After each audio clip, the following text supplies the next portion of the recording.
Hey everyone, Alan Robinson here, and welcome to episode 8 of The Guitar Doctor is In for Revenge of Giant Steps. I'm so scared right now. Okay, it's not really that scary. So I got a couple of questions from some folks asking me about how the baby steps from the previous video could turn into lines like I was playing in the solo in the opening of the video. And so I decided to answer that by doing a follow-up video, this video, where I would break down at least the first 8 bars of the 3 choruses that I did. So that's what we're going to do in this episode of The Guitar Doctor's In. Every great jazz guitarist that I can think of has covered this tune in one way or another, regardless of style. It could be fusion, it could be traditional jazz, it could be modern jazz. But no matter what, there's not like a wrong way to play giant steps. Well, I guess there's wrong ways. And most guitarists that study jazz in any form or fashion, they do eventually want to tackle giant steps because it's like that mountain we all want to climb. So let's break down the first 8 bars for the 3 solo courses I did in the previous video and help you out by giving you some licks and ideas on how to use baby steps to get to giant steps.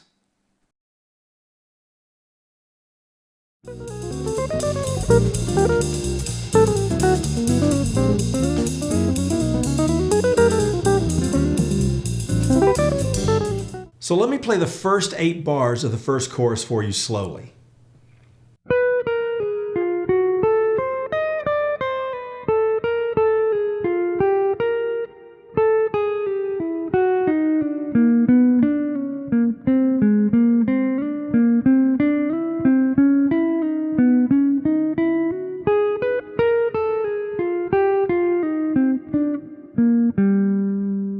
I'm just really thinking about each of the chords. Each one of these is 2 beats a piece. So with that, if I'm playing like straight eighth notes, then I'm only going to have 4 eighth notes available per chord change. Think about a B major scale walking down. It started right from the root. That gives me 4 eighth notes, which means next I have to land on a chord tone that relates to the D7. Well, I'm already on that chord tone, really, F sharp. That's going to be the strongest one because it's the 3rd. So when I walk down, I simply do a chromatic approach. Right below it, right into it. That way I can start outlining the D7 chord that's there next. So I am seeing chord shapes as well as the scales and arpeggios. I could go just to D because that's still part of the chord, but again, that's my 4th eighth note in that grouping, and I'm getting ready to go to G major 7, so therefore the D is already part of that chord, so I'm thinking, how can I make the D my target? Well, there's a couple of things I could do. I could do a chromatic passing tone, or what I chose to do, I went to the flat 9 of that chord to make it like a D7 flat 9. And I just like that half-step resolution, which set me up perfect for G major. Then I imitated what I did with the B major by walking down the scale. A that I landed on serves as a chromatic approach to B flat, which is the root of that chord.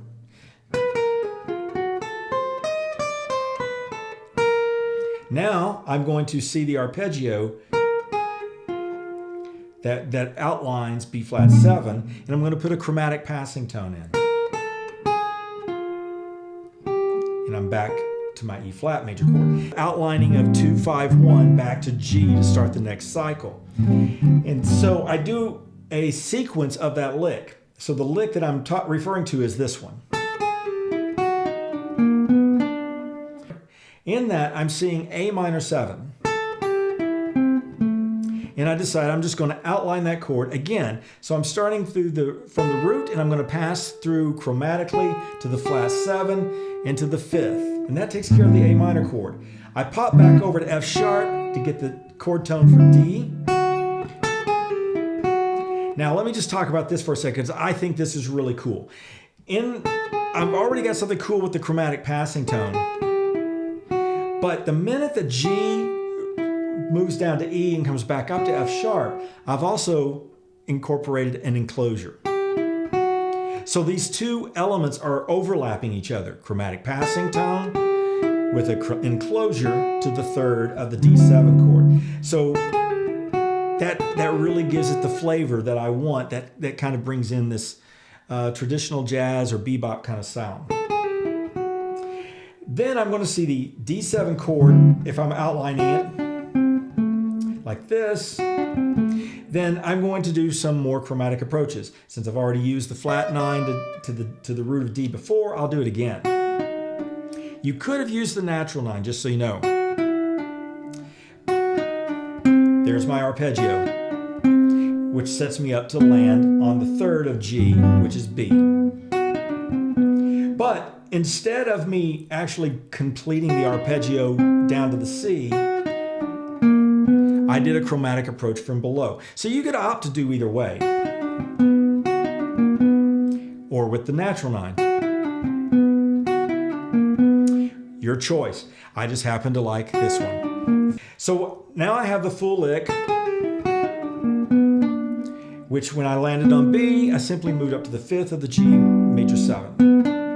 Now, that takes care of the first big element, because if you back up, again, that's what I did there, right? So now I've got this one, and now that brings us to the second big key concept of the first solo, which is enclosures. I've already talked about it like this, but now you're going to get them in another physical way of playing them on 2 strings differently. Because what I do coming out of this lick, I do this little chromatic walk down so I can land on C, which is the 9th degree of B flat 7. So it'd be a B flat 9 that I'm outlining. And I do this really cool enclosure where I have a single note on my G string to 2 notes on the D string. So this is a diatonic enclosure. I'm taking a chord tone above to a chord tone below my target, in this case the root of the chord. And I come back to the 9th so I can slide up to D, which now I'm on E flat major 7. So I'm on the 7th of the E flat major chord, and I'm going to do another enclosure where I enclose the 13th or the 6th, however you want to think about it. Come back to that 7th degree. Now I'm headed for F sharp 7. So I move all the way up to the flat 7 of F sharp. Now this one you could think of in a couple of ways, because I mimic the enclosure idea, but I could be thinking about coming out of that chromatic passing tone idea that I did earlier with the A minor and also the B flat 7. Or I could be thinking about this coming out of a C sharp minor pentatonic, which is one of those substitutions with pentatonics that I referred to in the first video, where it's going to give like a sus chord kind of sound. But either which way, it doesn't really matter. The sus doesn't come involved because it's just the flat 7 and the 5th of the chord of F sharp. So now I get these enclosures walking up. Resolve that one down a half step to D sharp, which happens to be the 3rd of B major 7, in which case I do an enclosure to the 9th C sharp of that chord. So now I have this, where I walk up the scale and then I move into my next lines. So if I look at all of those together with the key components, the chromatic passing tone, enclosure, chromatic approach notes, chromatic walk down, enclosures. And that's the main big components of the first chorus.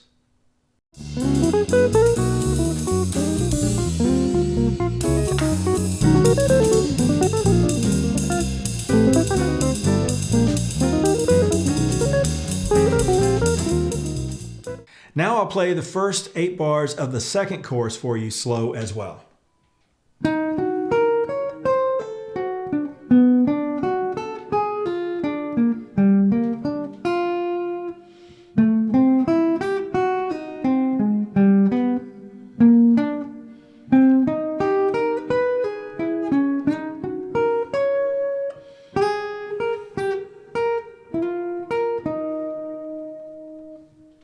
All right, let's look at some of the key components that build the second chorus solo.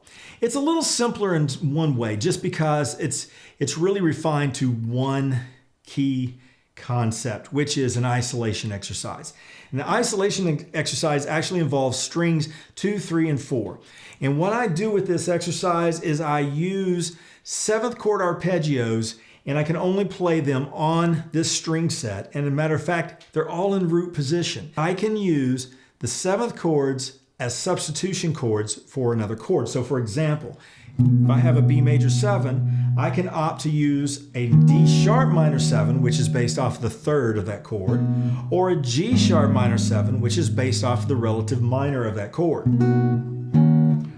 So there's my options for that. So I can interchange them. So for minor 7 chords, I could do the same kind of concept. I could play off the flat 3rd. So if I have A minor 7, I could play a C major 7 arpeggio, or I can play off of the 5th of the chord and play E minor 7. So there's 2 examples, major 7s and minor 7s, how I can do it. Dominant 7s have a couple of different options themselves. I can, for like if I had D7, I could think about playing off of the 3rd and playing F sharp minor 7 flat 5 as an arpeggio, or pentatonic. And I could also play off of its relative minor, which would be B minor. I can also do things like tritone subs. So I can play A flat 7, which you'll see an example of that here in a moment. But let's get right into the solo concept now. The solo, I start off with a D sharp minor 7 as a substitute for B major 7. And I chose that simply because it resolves really well down a half step to C natural, so I can have the flat 7 of the D7 chord, which is the next chord. So it gives me this really cool half step resolution and nice voice leading. And then what's really cool about taking that idea is when G major 7 and B flat 7 come up, I can do the same trick because I can slide that all the way down to B minor 7, which resolves to B flat 7. So I get that sequence.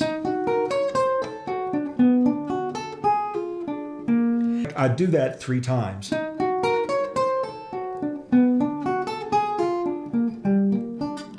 Now I don't have to worry about a dominant chord there, but next is my 2-5 to get me back to the beginning of the second cycle. So there, I just simply A minor 7. There's my 2 chord. Now I'm going to do a tritone sub, so I'm going to slide down a half step and come down A flat major 7. So that makes it like a D7 altered, or an A flat 7 sharp 11. So these are great little 2-5 licks or 5-to-1 licks. So, steal those, put them in your playing because they're very simple and very effective.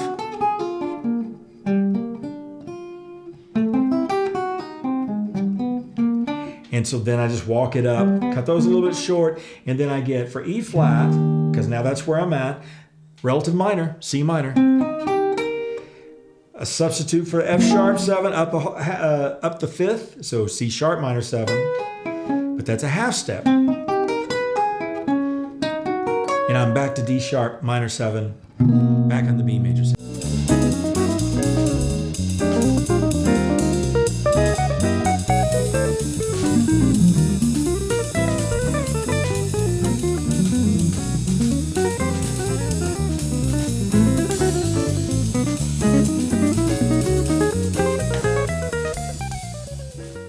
Now I'll play the first 8 bars of the 3rd chorus for you slowly.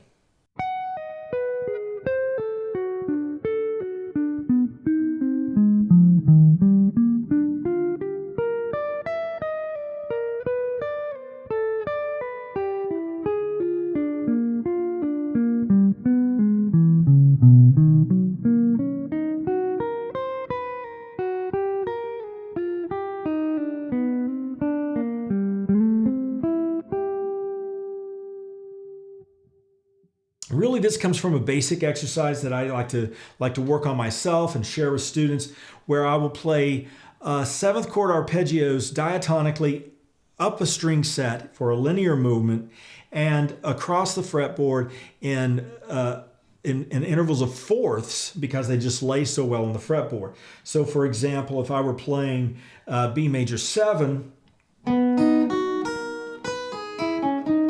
there they are in diatonic fourths just moving in a linear fashion up the fretboard, and there's an example in the PDF, or I could play them in cascading fourths across the fretboard.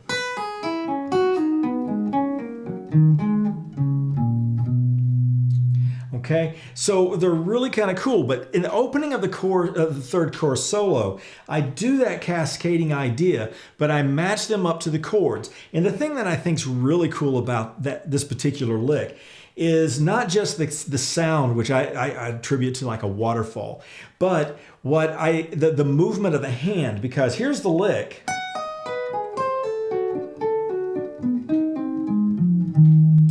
And if you'll notice, like in the first, I'm starting on the B major 7, I'm doing a substitute for G sharp minor 7, relative minor. Then I got D7, root bass chord. B minor 7 as a substitute for G major 7. And then finally I finish off with F minor 7 as a substitute for B flat 7. And so if you watch though, it's offset by 1 fret every time.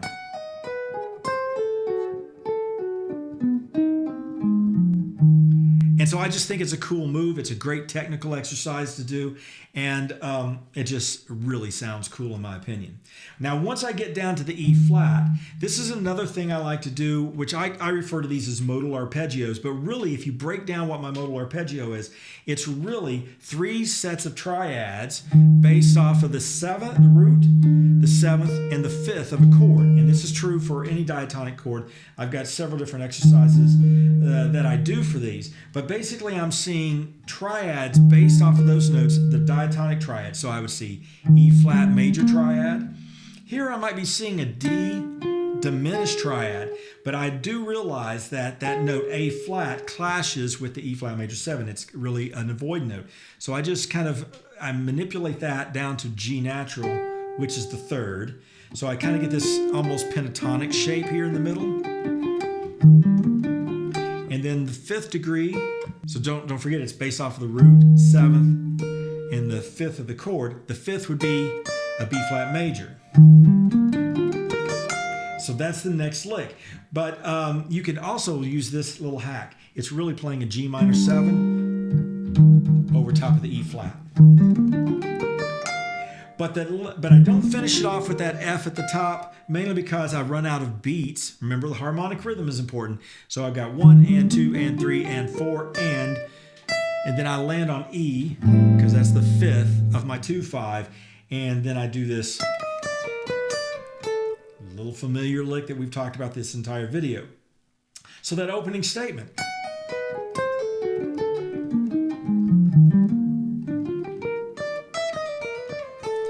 And again, just like the isolation exercise we did with the second chorus solo using 7th chords in the middle, string set, and moving them in cycles or sequences, I do the same thing here. So once I do it the first time and I land in this lower middle position, it's the same concept. And same way back up.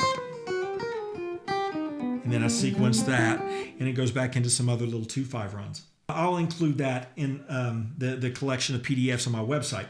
But I do these really cool pentatonic ideas for the remaining changes. So once it gets to the 2/5, going back to B major, and then it does a 2/5 back to E flat major. Then at the end of the piece, and so I do these pentatonics that climb up the fretboard. So that was all to get me back to B major. And then, and the way that works, just so you know, is I'm doing a substitute for C sharp. I'm doing G sharp minor pentatonic. And then to make the F sharp an altered chord, up a minor 3rd, I talked about that in the previous video, then I'm going to do A minor pentatonic. That gives me a 2/5 using half steps. And I move up one more, and there is D sharp minor pentatonic as a substitute for B major 7. That's just the next part up if I were going into the full traditional box. Then for F minor, C minor pentatonic. Same hack, I'm moving the same shape up a half step. which gives me a B flat alter dominant. There's G minor 7, or G minor pentatonic for the E flat major 7. So for that whole segment, I get this kind of idea.